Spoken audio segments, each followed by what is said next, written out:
Hi let's make tasty kabuli chana curry. వీడియోని like చేసి channel subscribe చేసుకొని ఫాలో అయిపోండి. టేస్టీ కాబోలి చనా కర్రీ ఎలా చేసుకోవాలి ఇప్పుడు ఈ వీడియోలో చూసేద్దాం. దీనికోసం ముందుగా స్టవ్ వెలిగించి కడాయి పెట్టుకొని కొద్దిగా ఆయిల్ వేసి ఆయిల్ హీట్ అయిన తర్వాత లవంగా, దాల్చిన చెక్క, బిర్యానీ ఆకు, కట్ చేసి పెట్టుకున్న ఉల్లిపాయ ముక్కలు, పచ్చిమిరపకాయ ముక్కలు, కొద్దిగా సాల్ట్ వేసి మగ్గనివ్వాలి. ఇవి మగ్గుతుండగా ఒక మిక్సీ జార్ తీసుకొని ఇందులో 3 మీడియం సైజ్ టమాటోల్ని మెత్తగా ప్యూరీ చేసి పక్కన పెట్టేసుకొని ఇప్పుడు ఇందులోనే 1 టీ స్పూన్ అల్లం వెల్లుల్లి పేస్ట్ వేసి పచ్చి వాసన పోయేంత వరకు వేగనివ్వాలి. ఇలా వేగుతుండగానే పసుపు, కారం, ధనియాలు, జీలకర్ర పొడి, అలాగే కాబోలి చనా మసాలా లేకపోతే గరం మసాలా అయినా వేసుకోవచ్చు. ఇందులో టేస్ట్కి సరిపడా సాల్ట్ కూడా వేసి ఈ మసాలాలన్నీ ఒకసారి కలుపుకొని ప్యూరీ చేసుకున్న టమాటో ప్యూరీని కూడా వేసి పచ్చి వాసన పోయేంత వరకు 4-5 నిమిషాలు స్టవ్ని లో ఫ్లేమ్లో పెట్టి మగ్గించుకోవాలి. ఇది మగ్గేలోపు కాబోలి శనని ప్రెషర్ కుక్కర్లో పెట్టి ఉడికించుకొని ఆ ఉడికించుకున్న శనగల్ని ఈ గ్రేవీలో వేసేసుకొని మరో 2 నిమిషాలు స్టవ్ని లో ఫ్లేమ్లో పెట్టి కలుపుకొని ఇప్పుడు గ్రేవీకి సరిపడా వాటర్ని కూడా యాడ్ చేసుకోవాలి. గ్రేవీకి సరిపడా వాటర్ కూడా యాడ్ చేసుకున్న తర్వాత ఒకసారి కలిపి స్టవ్ని లో ఫ్లేమ్లో పెట్టి గ్రేవీ దగ్గరికి అయ్యేంత వరకు ఉడకనివ్వాలి. ఇలా గ్రేవీ దగ్గరికి అయిన తర్వాత పైన కొద్దిగా కసూరి మేతి జల్లుకొని కలుపుకొని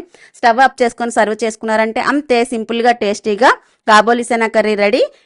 ఈ కాబోలి చనా కర్రీ చపాతీకైనా, నాన్కైనా, రోటీకైనా, పరోటాకైనా, పూరీకైనా సైడ్ డిష్గా సూపర్గా ఉంటుంది. తప్పకుండా ట్రై చేయండి. వీడియోని లైక్ చేసి ఛానల్ సబ్స్క్రైబ్ చేసుకొని ఫాలో అయిపోండి. మరో రెసిపీతో మరో వీడియోలో మళ్ళీ కలుద్దాం. బాయ్.